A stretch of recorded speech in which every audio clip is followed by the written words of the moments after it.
আমি চুপচাপ নিচের দিকে তাকিয়ে রইলাম। কয়েক মুহূর্ত পর দরজায় কেউ নক করলো। দরজা খোলাই ছিল, তবুও নক করলো। আমি সেদিকে তাকাতেই সে বলে উঠল, ভেতরে আসতে পারি? আমি উঠে দাঁড়িয়ে পড়লাম। বললাম, জি আসুন। মুখের দিকে তাকানোর সাহস করতে পারলাম না আমি। পায়ের দিকে তাকালাম, না কিছুই দেখা গেল না। স্যালোয়ারটা একেবারে মেঝেতে ঘেঁষে ঘেঁষে আসছে। সোফার কাছে আসতেই বললাম, বসুন। বসলো সে, আমিও বসলাম। স্যালোয়ার কামিজ পরে এসেছে ও, মাথায় ওড়না দেওয়া। মুখটা দেখা যাচ্ছে না, বুঝে ফেললাম অযথাই দেখার। বৃথাই চেষ্টা করে কোনো লাভ নেই। নিজে থেকে দেখতে না দিলে দেখার সুযোগ পাবো না। গতকাল ফুচকা খাওয়ার সময় মুখটা ভালোভাবে দেখতে পারিনি, তবে যেটুকুই দেখেছিলাম সেইটুকু মাশাআল্লাহ একেবারে লাজবাব। চুপচাপ বসে রইলাম আমি। এমন সময় নীরবতা ভেঙে দিয়ে সে বলল, আপনার নাম কি? রিয়াদ আহমেদ ভুঁইয়া। আপনার নাম? সানজানা মেহজাবিন তানহা। কি করেন আপনি?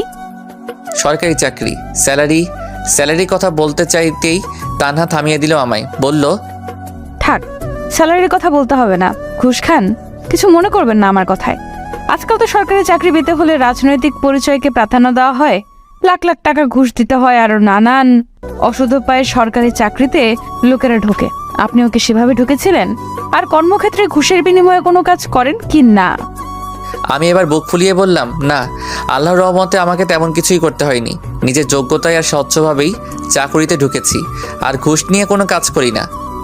আলহামদুলিল্লাহ, খুশি হলাম। তা ধূমপান করেন? মাঝে মধ্যে চলে একটু একটু। এই একটু একটু চালানো যাবে না। রাজি? জি রাজি। নামাজ পড়েন? পড়ি, তবে নিয়মিত না। অফিস টাইমে কি নামাজ পড়তে দেয় না? দেয়। আজ আর এখন থেকে নামাজে নিয়মিত হতে হবে। পারবেন? ইনশাল্লাহ পারবো। আমাকে কিছু জিজ্ঞেস করার থাকলে করতে পারেন। না, আমার আর জিজ্ঞেস করার কিছুই নেই। তবে আমি তো আমাকে এখনো দেখেননি। সেটার কি হবে? তানহা এবার তাকালো আমার দিকে। ওর চেহারায় নজর পড়তেই মনে হলো এই যেন তরতাজা লাল টকটকে কোনো গোলাপ। বাকরুদ্ধ হয়ে গেলাম আমি। এমন সময়ও বলে উঠল, দেখা হয়েছে? আমি থতমত খেয়ে গেলাম। বললাম, জি হয়েছে। আমারও দেখা হয়ে গেছে। এবার কি আসতে পারি আমি? জি আসুন। তানহা বেরিয়ে গেল রুম থেকে। নিজের চোখকেও আমি বিশ্বাস করতে পারছিলাম না, এটা কি দেখলাম আমি। এমন সময় মা ভেতরে আসলেন। এসে আমার কান টেনে ধরে বললেন, কি রে গাধা, এতদিনে একটা কাজের কাজ করলি তাহলে? এই জন্য তুমি আমার কান টেনে ধরবে? ধরবই তো। এই বলে আমার কান ছেড়ে দিলেন। মা আমার এমনই, আমাকে যেমন আদর করেন তেমন বকাঝকাও করেন। কখনো কখনো তো আমাকে কানে ধরিয়ে দাঁড় করিয়ে রেখেও শাস্তি দেন। আমি বললাম, মা এবার কি আমরা উঠবো তাহলে? একটু বস, দেখি ওরা কি বলে।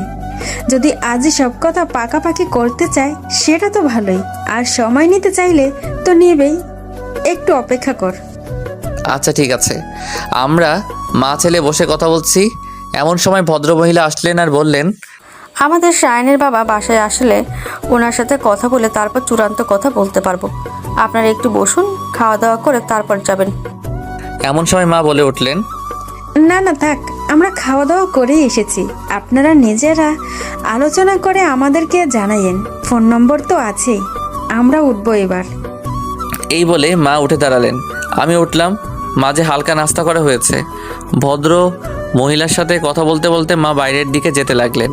আমিও তাদের পিছু পিছু যেতে লাগলাম। আমি এতটাই টেনশনে ছিলাম যে আমাদের সাথে নিয়ে আসা সিএনজি ড্রাইভারের কথা মনে ছিল না আমার। বাইরে এসে দেখি বেচারা গাড়ির ভিতর ঘুমাচ্ছে। ডাক দিলাম আমি। উঠে গাড়িতে থাকা পানির বোতল নিয়ে মুখ ধুয়ে অলিগলির মধ্যে দিয়ে চলতে লাগলো সে। মেইন রোডে ওঠার পর তাকে বললাম, ভাই ভালো একটা রেস্টুরেন্টের সামনে গাড়িটা দাঁড় করিয়েন তো। আচ্ছা। কি রে, তোর খিদে লেগেছে? আগে বললেই তো পারতি, খেয়ে আসতি ওদের বাসা থেকে। না মা, আমার খিদে পাইনি। এই বলে ইশারা দিয়ে বুঝিয়ে দিলাম ড্রাইভারকে খাওয়ানো দরকার। এতটা পথ আমাদেরকে নিয়ে ড্রাইভিং করছে, তাকে খাওয়ানো উচিত। মা আমার দিকে তাকিয়ে মুচকি হাসলেন।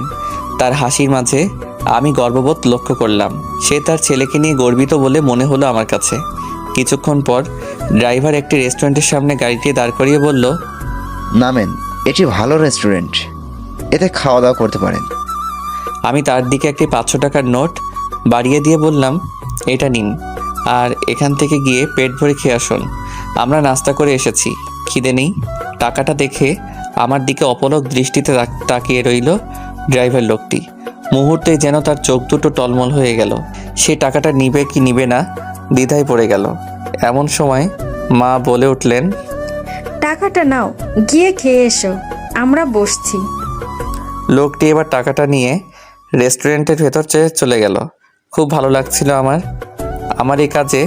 মাও খুব খুশি হলেন। জানি না এমনটি করার ধারণা কোথা থেকে আসলো, তবে মনে হচ্ছিল খুব ভালো কিছুই হয়তো করেছি। সন্ধ্যার দিকে বাড়ি ফিরলাম আমরা। সচরাচর মা এমন জার্নি করেন না, তাই অনেকটা ক্লান্ত হয়ে পড়েছেন। আমিও কিছুটা ক্লান্ত। গোসল করে হালকা নাস্তা সেরে দিলাম এক ঘুম। তানহাকে কথা দিয়েছিলাম এখন থেকে নিয়মিত নামাজ আদায় করব।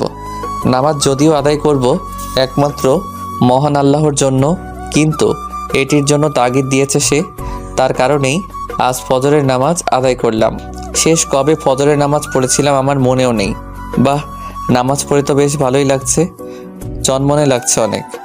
বাজারে চায়ের দোকানে বসে আছি, এমন সময় কল আসলো একটা। পকেট থেকে ফোনটা বের করে হাতে নিতেই দেখি তানহার নম্বর। রিসিভ করলাম আমি, সালাম দিলাম আমি। আসসালামু আলাইকুম। ওয়ালাইকুম সালাম। তানহার ফুপুর কণ্ঠ বলে মনে হলো। সে বললেন, তোমার মা কোথায়? মা বাসায়, আমি বাজারে এসেছিলাম। তানহার ফুপার সাথে বিষয়টি নিয়ে কাল রাতে কথা হয়েছে।